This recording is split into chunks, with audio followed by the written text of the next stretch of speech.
Aujourd'hui, il faut être très haut placé dans une compagnie pour étendre sa paperasse sur un bureau de chêne ou d'acajou. La plupart des employés maintenant s'éparpillent sur ce qui était jadis un gros tas de poussière de bois, devenu maintenant un panneau d'agglomérie. C'est peut-être beaucoup moins prestigieux, mais entre vous et moi, ça fait l'affaire. Et les arbres ne peuvent que s'en réjouir, puisque les fabricants de panneaux d'agglomérie recyclent des retailles d'ébénistes ou de moulins à scie. On commence par décharger des quantités phénoménales de brans de scie.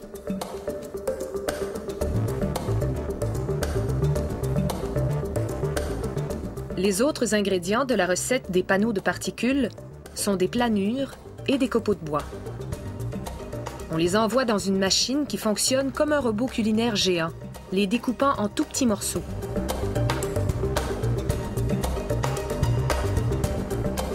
Quand on dit petit, c'est petit. Entre 0,2 et 0,5 mm de longueur et moins de 0,7 mm d'épaisseur.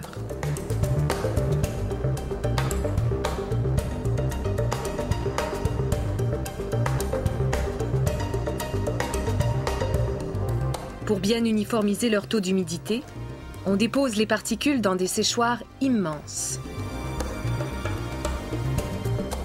Les grandes particules serviront à former la couche centrale et rugueuse du panneau, tandis que les petits morceaux en formeront la couche extérieure et lisse.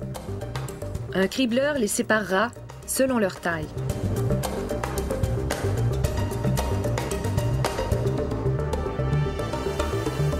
On mélange la résine, l'eau, la cire et les produits chimiques durcisseurs. D'autres machines mélangent la colle et les morceaux de bois. Il en ressort une ébauche de notre futur panneau de particules. Un compresseur en évacue l'air, puis une presse chaude active la colle et comprime le tout ensemble. Une scie découpe le tout en planches maîtresses.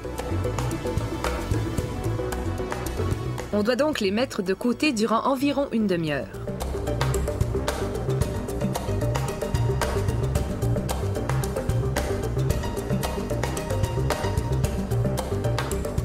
Les planches refroidies seront aussitôt sablées et empilées. Découpées en plus petits formats, elles seront prêtes à prendre le chemin de la fabrique de meubles. Sur place, on lamelle tout d'abord les panneaux de particules à l'aide d'un enduit décoratif. Pour ce faire, l'étaleuse de colle couvre la surface de la planche, puis une autre machine appose une bande de papier décoratif renforcé grâce à de la résine, du vernis et d'autres produits chimiques. Cette lame coupe le papier entre chaque planche.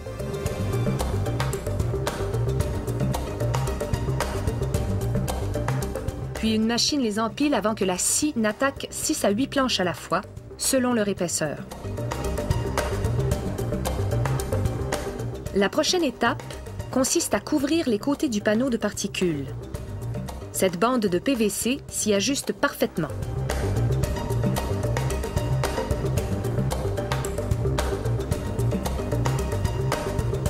Les ouvriers la collent sur les côtés et la taillent pour que la finition soit impeccable. Mais le but de toutes ces opérations est de construire des meubles. On y arrive. Une perceuse s'occupe des indispensables trous de vis.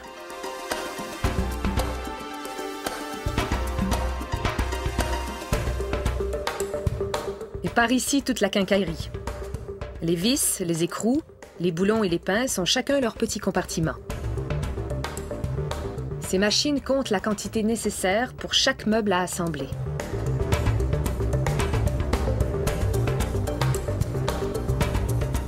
Le tout est automatiquement ensaché et pesé pour s'assurer qu'il ne manque rien.